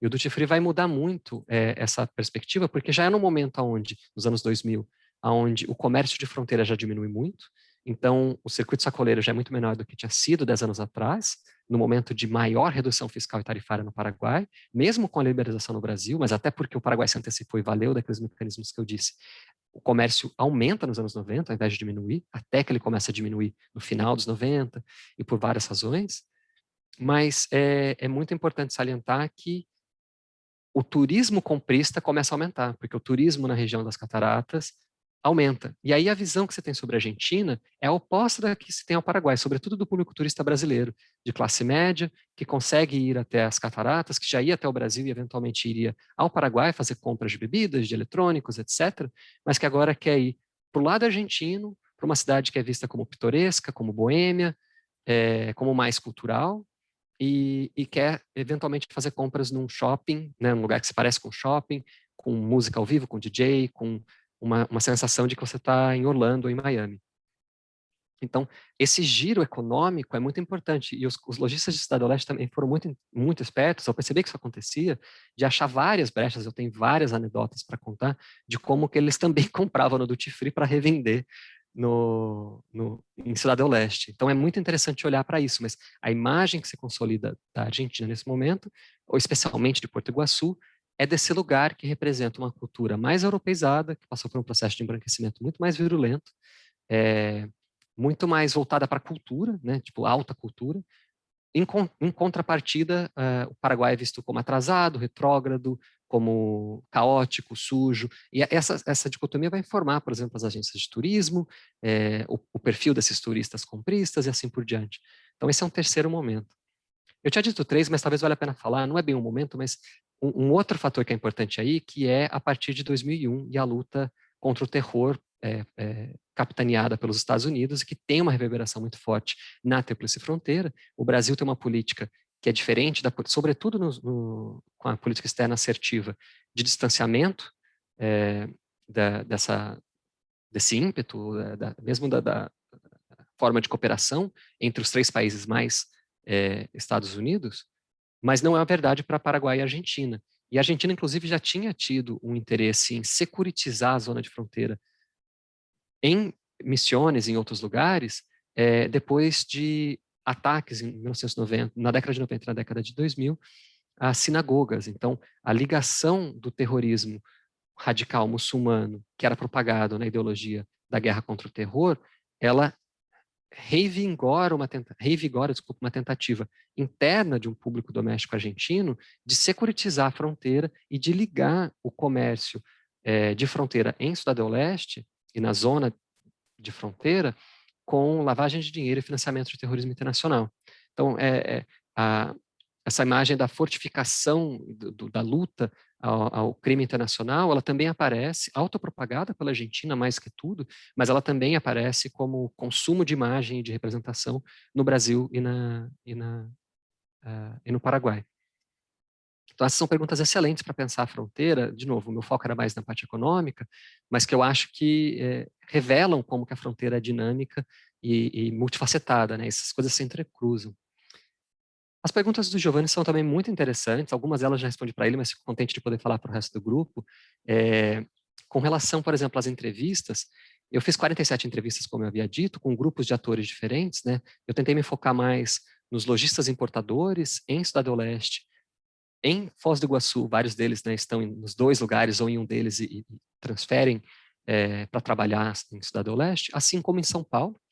Então, nem todas as entrevistas que eu fiz com esses lojistas de ascendência chinesa são em Cidade do Leste, mas eu as transcrevi e analisei quando foram gravadas, eu tomei notas extensivas quando não pude gravar, não tinha tido consentimento, e eu realizei entrevistas em português, espanhol ou mandarim, com os diversos sujeitos. Eu não falo outra língua que não mandarim, e tem vários dialetos chineses, então em alguns momentos eu me vali de uma pessoa não paga que se voluntariou para ajudar, tinha sido também entrevistada em outros momentos, para falar dialetos como Hakka, Hokkien e Fujianese, que são dialetos que eu não falo. E aí essas entrevistas, enfim, tem muitas coisas interessantes para falar sobre ela, de trajetória individual e familiar, de construção de trajetória migrante, de identificação e representação de sujeitos na trajetória migrante, que são outros temas muito importantes para se falar, mas sobretudo no que diz respeito à questão de comércio de fronteira, o que elas mostram é a preponderância do papel da comunidade, das associações de cidade de origem ou província de origem, no amparo desses migrantes para conseguir levar a cabo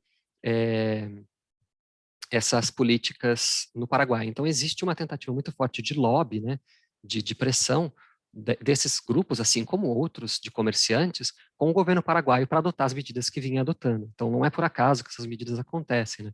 E se metade da história do Estado-Leste foi determinada por uma tentativa do próprio Stroessner de consolidar poder e de alianças, a outra metade, com a presença desses grupos migrantes, basicamente é de influência dos interesses que esses grupos têm para manutenção e ampliação do comércio do Estado-Leste. Então, as entrevistas salientam isso, fica muito evidente nas entrevistas. Com relação à maquila, a maquila é uma coisa muito interessante, porque a lei de maquila ela existe não só em Estado-Leste, é uma lei nacional, mas a maior parte das maquilas existe em Estado-Leste. São poucas as que estão em Assunção, em algum outro lugar do território paraguaio. Elas são consideradas, assim como as zonas francas, territórios não aduaneiros, e passam pelo mesmo processo de dificuldade dentro do Mercosul de certificação de origem, para que sejam incorporadas ao território aduaneiro de qualquer um dos países, não só do Paraguai, de qualquer um dos países do Mercosul. Então tem um ceticismo por parte dos países do Mercosul de quanto a maquila também pode perforar, mas a maquila, ao contrário das zonas francas, ela tem que ser exclusivamente para manufatura, né? Então, ou para serviços, e não para exportação. Então, e tem uma porcentagem do que pode ser importado como matéria-prima, como produto intermediário, com o produto final que sai dessa maquila. E elas também têm isenção fiscal do nível e tarifário do nível de 1%, que é muito próximo das zonas francas. Ou seja, ela é uma alternativa mesmo às zonas francas. Mas, exatamente porque as zonas francas em Estado-Leste foram, pelo menos as de 60 e 70, muito mais utilizadas para reexportação e não para manufatura ou serviços, o que é o contrário, as de 2000 em Estado-Leste fazem isso. Mas as maquilas não têm a mesma característica, né? E elas vão, de fato, tentar aproveitar do potencial energético de integração regional, do corredor logístico regional e do mercado consumidor de outros países que se beneficiou de um produto mais barato, com com mão de obra mais barata no Paraguai. Então, o conjunto desses diversos fatores econômicos para o preço final do produto é que é o grande diferencial da maquila. Mas a maquila ela é menos interessante para a maior parte dos investidores e produtores, manufatureiros, do que o próprio regime de Mercosul e o regime de legislação que existia no Paraguai desde muito antes, que é a Lei 6090, então uma lei de inversão estrangeira, de investimento estrangeiro, que existe no Paraguai desde 1990. E a maquila ela é subutilizada, por assim dizer. Existe, tem vários exemplos, mas ela não decolou tanto quanto se imaginava que ela iria. E não virou o Paraguai aquilo que falavam que iria virar para o Brasil e para o Mercosul, que seria o México do Brasil, né? Ou seja, assim como o México foi a maquila dos Estados Unidos, o Paraguai seria para o Brasil. Na verdade, o que a gente vê é que o Paraguai ficou muito mais próximo de ser a China do mercado do Cone Sul, com tentativas de maquila e outros regimes, inclusive zonas francas, de estabelecer como se chama isso? Plantas, né, fabris, no Paraguai e que não perforassem o regime de Mercosul. Então, é quase como se tivesse uma tentativa de investimento nessa zona de franja que vem do bloqueio que o Mercosul faz com relação a produtos importados diretamente da China. Eu comentei numa outra ocasião para o Giovanni e para outros colegas que o Brasil, a única medida de antidumping e de circunvenção de antidumping que ele fez foi com o Paraguai, com produtos que eram importados antes diretamente da China, mas que depois, com o antidumping colocado e proteção colocado com a importação direta da China, a mesma fábrica abriu uma subsidiária no Paraguai e o Brasil falou, não, mas está acontecendo a mesma coisa, eles estão fazendo uma circunvenção do nosso regime antidumping. E a última pergunta do Giovanni foi sobre ambulantes, necessiteiros, laranjas. Bom, essa é uma pergunta fascinante. Claro que eu tenho algumas coisas por ter ficado fazendo pesquisa na fronteira que quero talvez um dia dedicar bastante tempo e, quem sabe, escrever alguma coisa sobre isso, mas eu não fiz entrevistas com esses grupos, então acho que o meu conhecimento, o que eu posso falar, é muito mais limitado do que outros pesquisadores e pesquisadoras que se debruçaram sobre esse tema com muito mais atenção, exceto para falar o que eu acho que é muito interessante, de novo, porque era meu foco, que eu não esperava encontrar, mas que eu fui encontrando, não só necessariamente messiteiros, mas trabalhadores chineses em regime, trabalhadores que ficam nos boxes, nas lojas, mas que depois começaram a ir para as ruas tentar atrair clientes. Então, essa figura intermediária de uma migração muito mais recente de chineses que vieram com muito menos capital e que muitas vezes estão em situação migratória diferente dos que vieram em outras ondas migratórias e mais precarizada, colocam esses trabalhadores e trabalhadoras na ponta mais baixa da cadeia. Então, mesmo esse grupo étnico, por assim dizer, a gente vê que tem uma estratificação e tem várias funções ocupadas pelos migrantes chineses, seus descendentes. E tem, inclusive, essa figura da pessoa que trabalha nos boxes e quase nas ruas, e como que isso impacta a ideia de que a pessoa completa a trajetória migrante se ela for bem sucedida na inserção econômica dela nesse circuito informal. E o circuito informal, por mais que possa ser precarizado, e mesmo a pessoa que está mais na ponta, ela pode ainda ter chances de oferir lucros. Então, nos momentos onde não há crise ou onde não há uma tentativa muito forte de desvio, por assim dizer, e captura desse lucro, esses atores, eles se veem como sujeitos responsáveis pela sua própria trajetória migrante, como bem-sucedidos nessa trajetória, porque eles conseguem ter uma inserção bem-sucedida no mercado informal. Então, acho essa dinâmica é muito interessante. Nem sempre, mas algumas vezes, eles refletem sobre isso, para falar também a necessidade que eles tinham de não serem trabalhadores, ainda que eles sejam trabalhadores para um patrão ou patroa, mas quando eles comparam com a situação que eles tinham nos seus países de origem, sobretudo no sudeste da China, que é da onde essa terceira onda migratória vem, eles pensam que eles não estão trabalhando em regime fabril, muito extenuante, e para um patrão que é remoto, que não se vê e que apenas explora. Então, eles colocam isso na chave de liberdade e de autonomia do trabalho, o que é muito interessante de ver, porque nem sempre é isso que uma visão objetiva externa, sem compartilhar do mesmo contexto cultural e individual, como a minha, iria categorizá-los, né? Eu sempre os via como alguém que estava numa posição de precarização, mas era diferente da narrativa que eles colocavam para mim. Beleza, Douglas, obrigado. Não sei se alguém tem mais alguma pergunta, algum apontamento.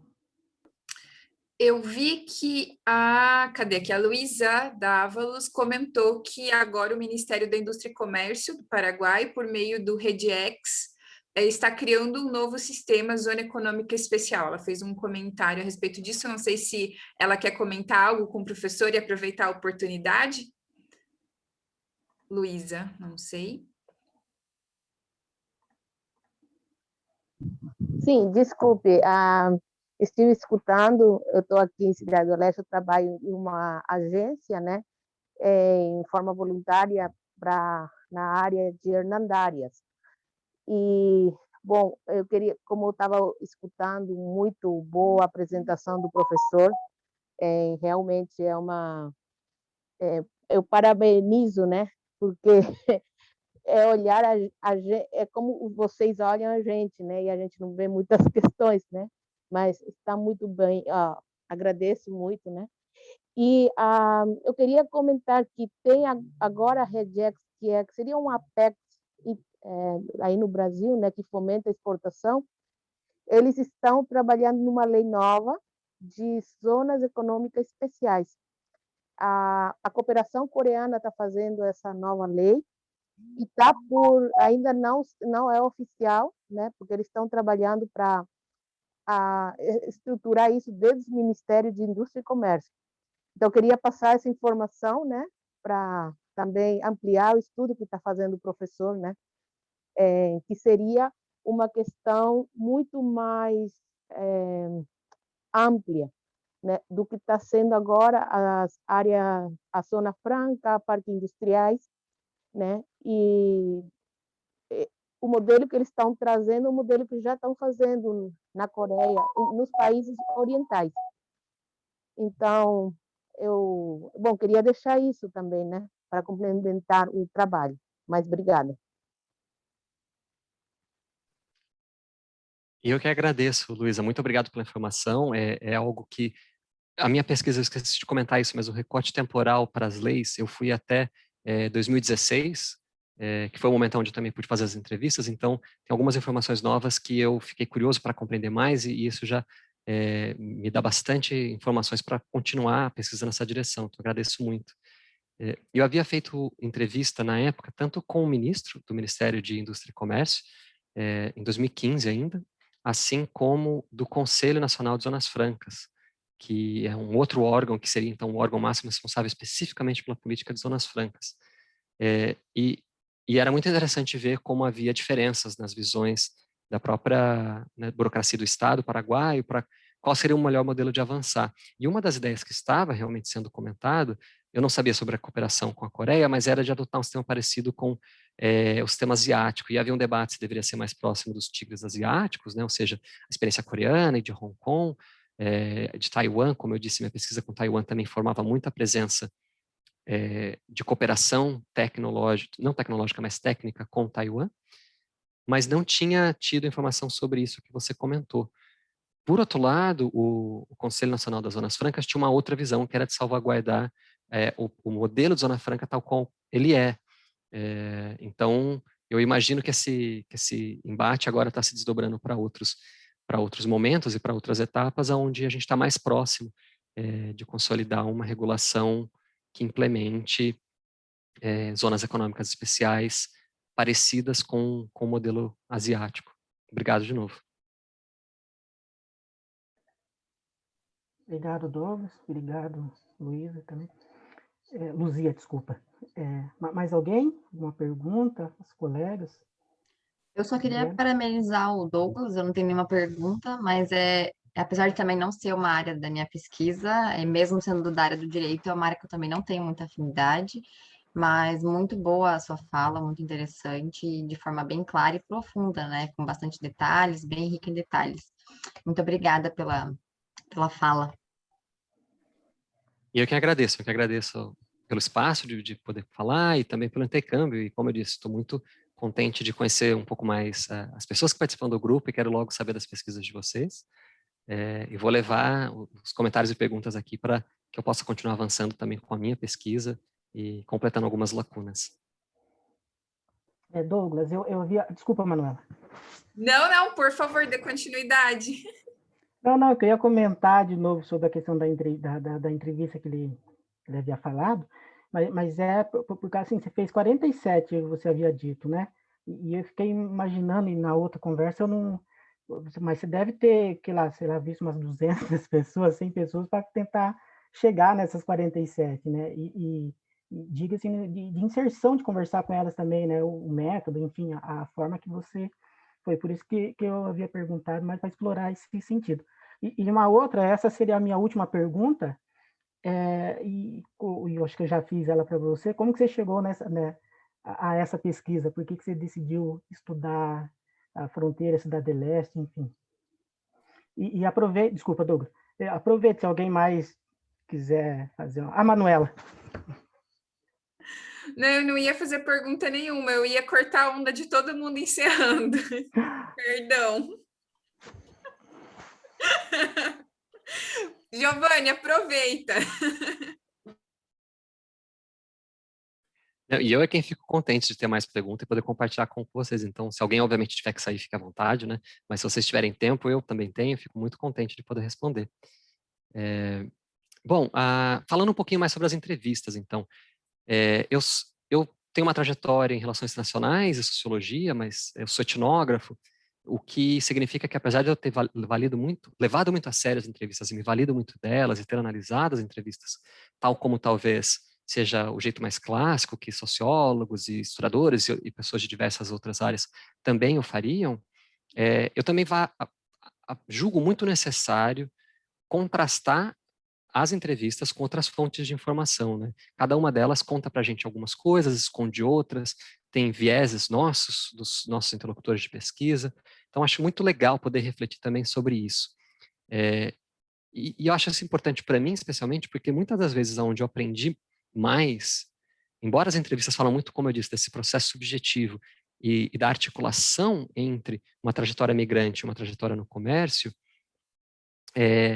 o que eu acho que eu aprendi muito mais sobre nuances, matizes, coisas pouco exploradas, coisas que os meus interlocutores tomavam como garantida, não achavam que era necessário falar, na verdade é no dia a dia, né? Então, por ter feito uma etnografia tão próxima desses sujeitos, ter começado, antes mesmo de fazer minha pesquisa, a me envolver com a comunidade chinesa como voluntário, em São Paulo, e depois morado em Estado do Leste, mesmo antes de fazer a pesquisa de doutorado, eu acho que eu me senti em situações onde momentos mais dramáticos, inesperados aconteceram, que me mostraram muito mais do que talvez uma entrevista pré-agendada, programada, estruturada, que continua sendo muito importante para várias outras coisas. Então, algumas das coisas que aconteceram que eu acho muito legal de compartilhar é o meu acesso, né? De um lado, eu tive muita sorte de ter acesso a esses sujeitos de pesquisa, porque eu tinha tido esse envolvimento, como eu disse, bastante mais sólido já com a comunidade, antes mesmo de começar a fazer pesquisa sobre ela. E aí, a bola de neve, né? Então, essa metodologia de recrutamento de pessoas para entrevista, onde o nível da confiança é o mais importante, muitas vezes. Então, eu não conhecia alguém, mas aí, quando eu entrevistava essa pessoa, porque alguém tinha me indicado, ela já me indicava outras pessoas. E enquanto estava falando com ela já ligava para alguém, marcava alguma coisa. E, de novo, a entrevista pré-agendada misturava com outras formas de encontro informais. Então, ir numa casa de chá, comer na casa da pessoa, participar de uma cerimônia cultural ou religiosa e depois conversar com ela, ou ser apresentado para as pessoas nesses espaços. Então, assim, isso é muito importante, inclusive no nível pessoal, me enriquece muito, assim, ter tido a oportunidade de ter contato com essas pessoas neste nível. Por outro lado, a gente sempre tem os nossos vieses e os desequilíbrios entre as nossas posições como pesquisadores e os sujeitos, né, de pesquisa. Então, uma coisa que aconteceu, por exemplo, era uma tentativa muito clara minha de ser fidedigno ao que eu estava vendo. Então, muitas vezes, quando eu tinha tido uma conversa informal, e aí depois eu falava com a pessoa, olha, eu observei isso, eu gostaria de saber se você acha que isso é verdade, se eu posso utilizar isso no meu material. Eles sempre souberam que eu estava fazendo pesquisa. Em alguns momentos as pessoas falavam que não que achavam que eu tinha entendido errado, mas que achavam que aquilo não pertenceria a um espaço de análise, porque eu tinha observado, embora eles soubessem da minha condição de pesquisador, mas como colega, como presente naquele espaço, né? E eu acho que isso é muito válido. Então, também aprendi muito ao longo do processo a reiterar isso e a ter certeza que eu tinha esse consentimento das pessoas com quem eu conversava. E uma outra coisa que que aconteceu comigo foi a facilidade de um lado e a dificuldade de outro de tentar conversar com certas pessoas para entrevista devido a gênero. Então, para mim, foi muito mais fácil estar em espaços de sociabilidade com homens do que com mulheres, e mesmo em espaços onde eu já conhecia e tinha tido a confirmação de uma entrevista com mulheres, ou com uma mulher, no caso, foram inúmeras vezes aonde, no momento de chegada da entrevista, elas estavam acompanhadas pelos seus parceiros, maridos ou irmãos. Então, isso era uma coisa que eu não tinha imaginado que poderia acontecer, talvez tenha sido bastante ingênuo com relação a isso, e que logo eu vi que marcava o meu acesso, né, a essas interlocutoras. Então, isso é bacana compartilhar, assim. Deixa eu ver se tem mais alguma coisa sobre entrevistas. Eu imagino... Bom, tem muitas coisas óbvias, mas eu imagino que é isso, né? Acho que para quem conhece o texto clássico do Goethe de você vivenciar um momento dramático no meio da etnografia, né? Então, de repente, é a tal da briga de galo, chega a polícia, você tem que sair correndo, e aí você descobre que você tem muito mais empatia, afinidade com a pessoa do que você tentar marcar para uma coisinha, né, fixa de horário com ela, e a importância de estar no campo, né, e de ficar tanto tempo. Acho que isso é realmente muito, muito importante e impagável. Com relação a como eu cheguei a essa pesquisa, né, eu acho que eu teria vários ângulos para responder a isso, porque como sujeito pesquisador, eu também me vejo multifacetado, né? Então, eu sou, antes de tudo, um indivíduo que, independente da minha pesquisa, tem interesses próprios, tem uma trajetória familiar e pessoal, assim como eu tenho a minha trajetória intelectual, tive oportunidade de trabalho que me proporcionaram ficar mais tempo na fronteira, oportunidade de levar o meu doutorado a cabo. Então, assim, todas as experiências foram me marcando e me dando entradas para ir a campo, para formatar minha pesquisa e para mudar, eventualmente, a minha pesquisa, né? Uma delas que eu acho muito importante eu acho, como eu disse, o meu interesse nos chineses começa antes de estar no Estado do Leste e antes de estar no comércio, através dos chineses imigrantes, e a minha participação como voluntário no processo de regularização migratória de 2009. Então, anteriormente a 2009, quando eu ainda estava na graduação e eu me envolvi para servir como voluntário, antes disso eu já tinha tido contato com a comunidade imigrante, porque eu tinha interesse em intensificar o estudo da língua e aprofundar o conhecimento cultural com a comunidade chinesa, mas isso também marcava minha introdução com a comunidade chinesa num certo nível socioeconômico, educacional, muito voltado para uma onda migratória mais antiga, que imaginava que, enfim, era mais aberta para um pesquisador que quer vir conversar, uma pessoa interessada em língua e assim por diante. Então, foi só com a minha introdução com um trabalho voluntário para migrantes que eu vinha conhecer uma realidade que daí eu falei, eu acho que é isso que eu quero pesquisar. E eu fiz o meu mestrado sobre isso, sobre os migrantes chineses no mercado informal em São Paulo, na 25 de março, mais especificamente. E foi a partir de então, quando terminado o mestrado, que eu decidi ampliar o recorte temporal e espacial para o circuito sacoleiro e entender qual era o papel desses migrantes chineses, não apenas na contemporaneidade em São Paulo, mas desde os anos 70 e na estruturação do que veio a ser o circuito sacoleiro e na ramificação do circuito sacoleiro para outras cidades que não são São Paulo também. Né? Então, isso foi esse segundo momento. E como eu disse, eu tive a oportunidade de trabalhar e morar na região de fronteira, o que acho que me instigou ainda mais a levar a cabo esse projeto. Talvez eu não fizesse isso. Estou vendo que o professor Eric Cadin está aqui hoje também, e fiz não uma entrevista, mas uma conversa informal, quando eu estava morando na região de fronteira, exatamente para compreender um pouco mais como era a pesquisa dele, tinha tido dúvidas sobre que áreas eu poderia desdobrar a mim, então fico muito contente de poder agora estar falando e estar presente com ele também. Mas nesse momento acho que me marcou muito, eu falei, bom, é isso que eu quero fazer. Como eu disse antes, eu acho que a gente é multifacetado, e se eu tento pensar um pouco por que eu tive esse interesse com os migrantes chineses, mesmo antes de estabelecer um processo de pesquisa, para começar essa conversa, aí eu tenho que entrar para um lado mais pessoal e que não é necessariamente relacionado a essas oportunidades que eu comentei. Eu sou uma pessoa que nasceu e cresceu no interior de São Paulo, e eu vivia uma realidade onde eu via muito de perto o que significava esse comércio intermitente informal. Né? Então, dentro de casa eu pude ver isso e eu acompanhava, por exemplo, a minha mãe em viagens a São Paulo para regiões de comércio de baixa renda.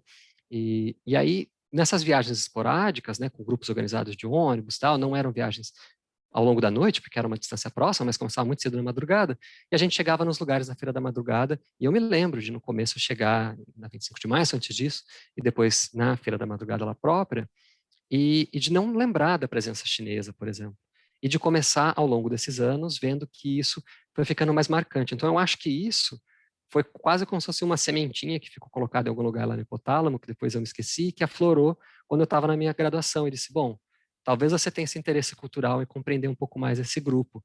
E é difícil saber se foi isso ou não, mas assim, olhando no passado e vendo que isso teve um papel importante, eu acho que é legal também compartilhar como as coisas que mais importam para a gente no nível de curiosidade podem ser objetos de pesquisa muito interessantes. Né? Eu tive uma das minhas orientadoras e uma pessoa que me acompanhou muito e me amparou muito em todos os processos, me dizer para mim que a gente tem que fazer pesquisa com aquilo que pega no estômago, né? Ou seja, aquilo que tem o que a gente mais quer, que no interior de algum lugar da gente, a gente fala, não, é isso que eu quero fazer. Porque quando a gente se dedica mais para isso, e eu tive a oportunidade também de trabalhar com orientadores que não necessariamente, claro, me ajudaram em muitos processos, inclusive para podar aqui e ali e dizer vai por um caminho, não vai por outro, mas que me deram autonomia e liberdade para levar a cabo esses projetos, né?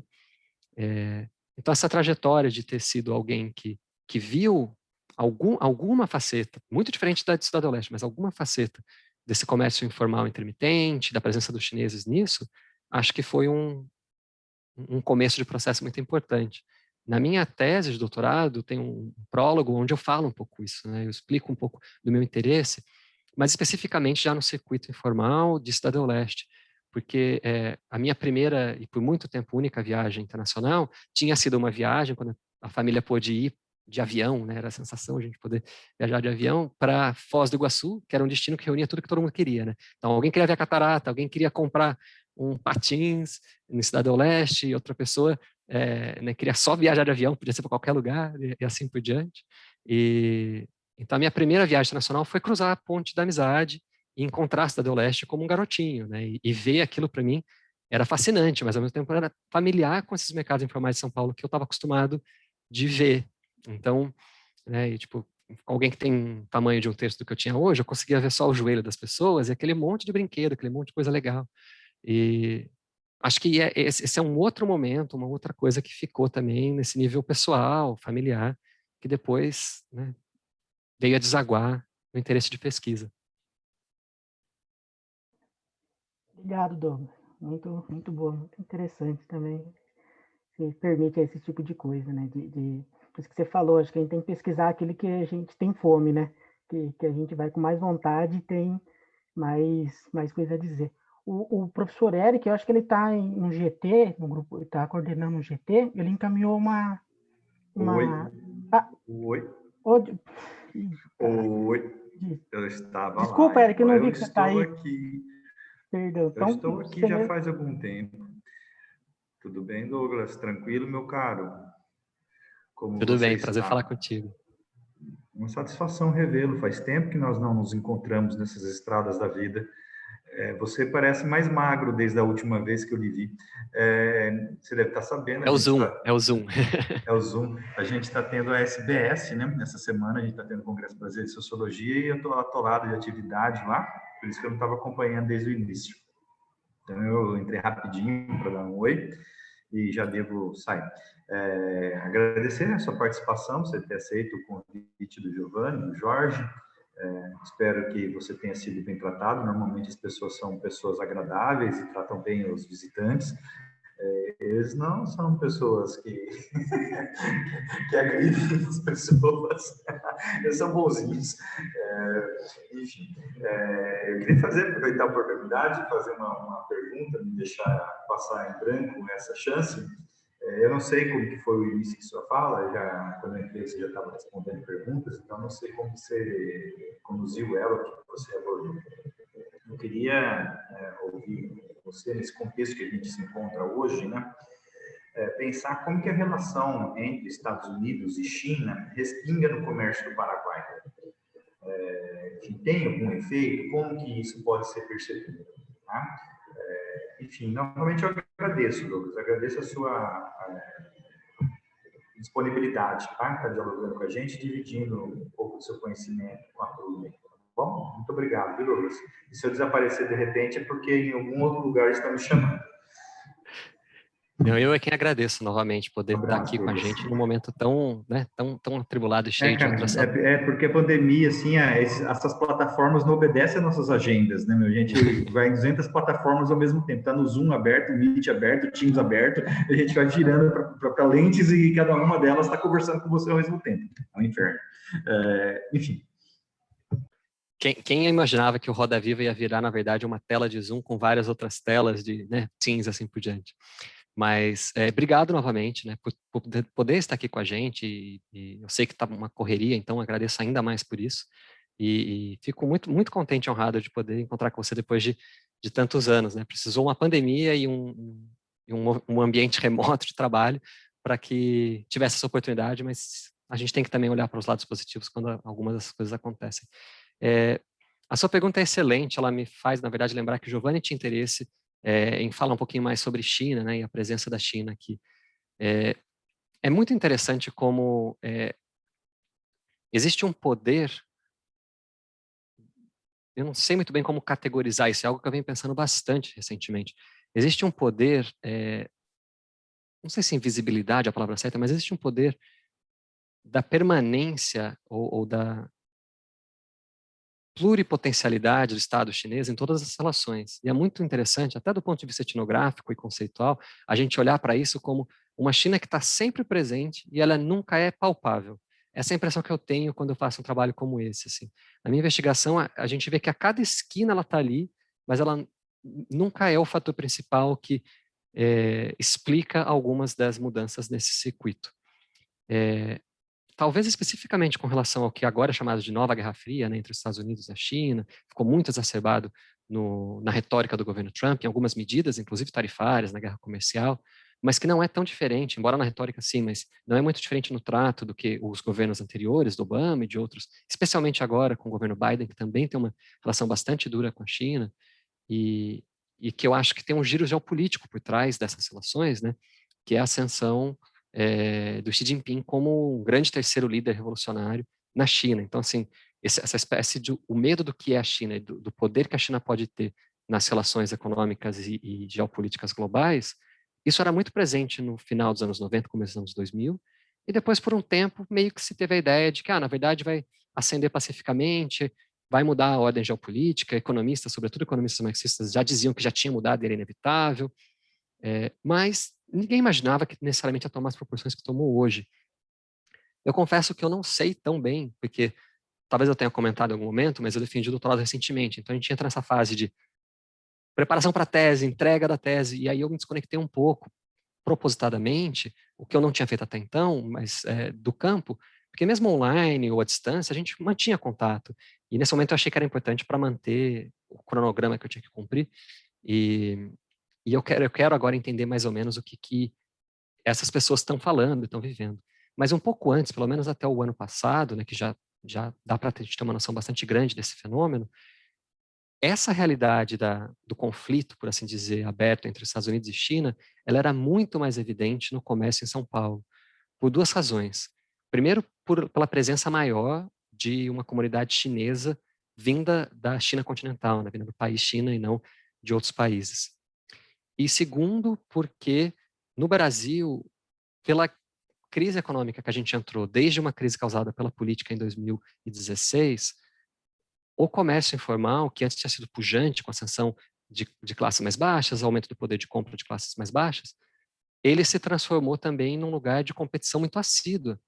E aí cada um quer proteger a sua área. Então, grupos de comerciantes que antes não tinham tido problemas com comerciantes chineses, embora esporadicamente referiam aos chineses como, sei lá, alguém que está tomando o comércio, está dominando, invadindo, essa linguagem já aparecia, mas não tinha tido conflito especificamente, começa a aparecer muito mais forte quando a crise econômica chega. E, obviamente, com a situação do coronavírus, isso ficou ainda mais aberto, uma discriminação maior e de cunho racista, o que não necessariamente era o caso antes. Então, essa inflexão ela existe, e até dezembro do ano passado ela não era tão forte em Cidade do Leste quanto era em São Paulo. Agora, o que acontece em Cidade do Leste, que é diferente do que acontece em São Paulo, e eu comentei um pouco isso na fala, é a presença do governo taiwanês e das associações de províncias ou cidades de origem, ou câmaras de comércio, compostas por imigrantes taiwaneses em Cidade do Leste. Então, o giro geopolítico que tem aí, ele é muito mais relacionado com Taiwan, a necessidade que Taiwan tem a partir dos anos 70 de assegurar países que ainda reconheciam Taipei como o governo legítimo e não mais a China, porque isso começa a acontecer a partir de 71 na ONU, e vários países começam a mudar. Então, o Brasil, por exemplo, que tinha demorado, por assim dizer, para reconhecer o governo chinês em Pequim, em Taipei, logo muda para Pequim nos anos 70, assim como a maior parte dos países, depois do encontro entre autoridades americanas e chinesas da China continental. Mas o governo taiwanês queria garantir que a comunidade taiwanesa continuasse com oportunidade de enriquecimento e que o governo paraguaio continuasse reconhecendo Taiwan. Então, a tentativa com as maiores formas de incentivo possíveis que a gente pode ver foram feitas pelo governo taiwanês. Ao mesmo tempo, os migrantes taiwaneses, desde o meados da década de 90, perceberam que as importações que eles faziam antes, desde Hong Kong, Coreia e Taiwan, já não eram tão vantajosas quanto elas eram desde a China. Então, mesmo se mantendo de alguma forma leal a essa orientação partidária, os migrantes começaram a se envolver muito mais fortemente com a região exportadora no sul da China, inclusive com associações de comerciantes fazendo parte de crédito rotativo para investimento no sul da China. Então, isso é muito importante. Isso, acho que é essa grande diferença nesses anos 90. Claro que passa por tensões agora, bem recentemente, com esse conflito com os Estados Unidos e China. Mas acho que do ponto de vista dos migrantes e importadores, é lá que é mais barato, é lá que é mais fácil, eu falo a língua, é para lá que eu vou. Acho que não tem muito problema com relação a isso. Mas é interessante ver como essas peças geopolíticas, elas tomam dimensões muito diferentes, né? Porque em Cidade do Leste a presença ainda do governo taiwanês é muito forte com a comunidade.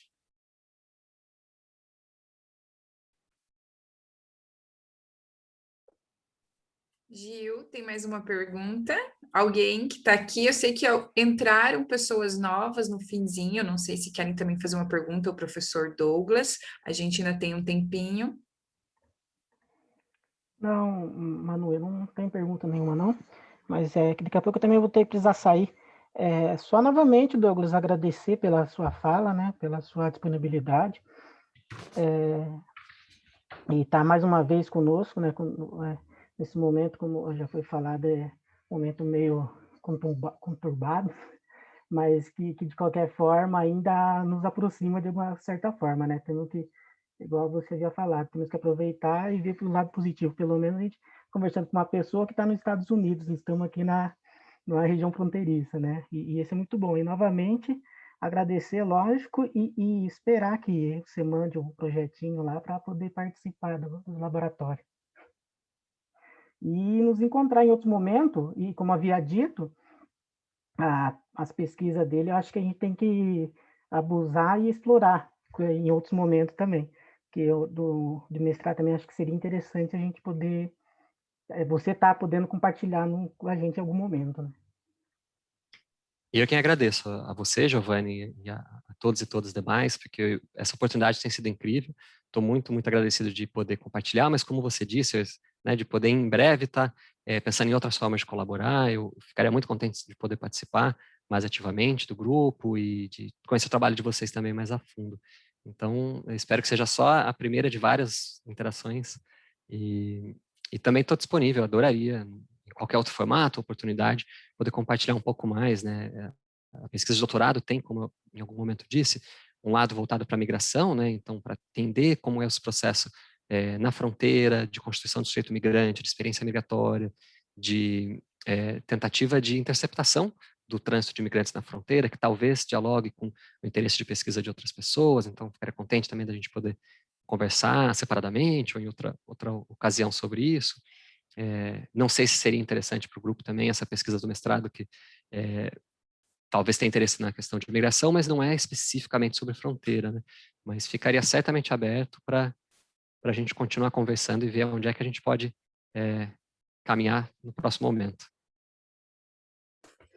Obrigada, Douglas. Eu acredito que o Giovanni já fez uma excelente despedida, agradecendo a oportunidade desse diálogo com você. Queria também agradecer a todos e a todas. Lembrar que o link de presença está no chat para certificado de ouvintes. Também eu coloquei o link do blog do Lafronte. Convido a todos a seguirem a gente nas páginas das redes sociais, Facebook e Instagram. E antes de me despedir e desconectar todo mundo, lembrar que no dia 12 de agosto, às 16 horas, nós teremos o professor Marcelo de Siqueira Campos apresentando sobre Estado e violência na fronteira. Então, eu conto com a presença de todos no mesmo horário e no mesmo link que a gente usa sempre. Então, muito obrigada.